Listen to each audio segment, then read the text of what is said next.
He had not taken anything of value from the home. He had taken a peach.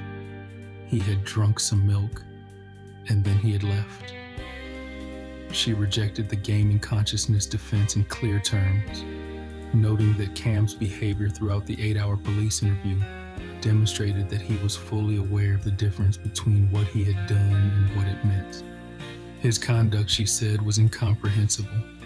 That word, incomprehensible, is not a legal finding. It is something else. It is the word a person reaches for when the facts are clear and the motive remains, despite everything, genuinely beyond the reach of ordinary understanding. Jiro had heard the evidence. She had read the psychologist's report. She had watched the interrogation footage.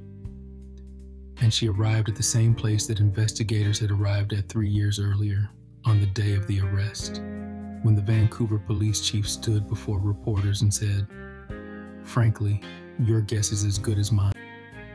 There was never a satisfying answer to the question of why. The gaming consciousness theory was rejected, and rightly so, on the evidence. But its rejection does not supply a replacement.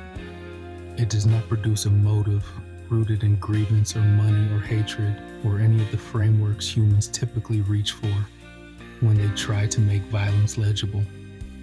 What it leaves behind is something harder. A young man, isolated by his own choosing, spending 15 hours a day inside a world that rewarded violence and had no permanent consequences, who walked out of that world one evening with a backpack and treated the people he found as if the rules that governed the screen applied to everything.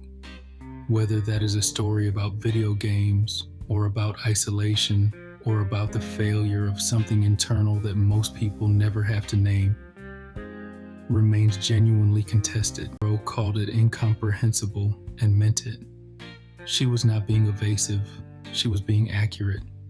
What we owe Diana Ma Jones and Richard Jones is this: that the incomprehensibility of what happened to them does not allow us to lose sight of who they were. People who had spent their lives in the work of care.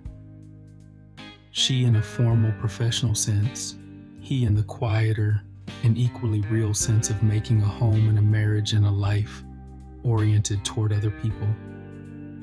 People who let strangers through their door because they thought that was a reasonable way to live. People who did not deserve to become the subject of a legal argument about the nature of consciousness. They were real.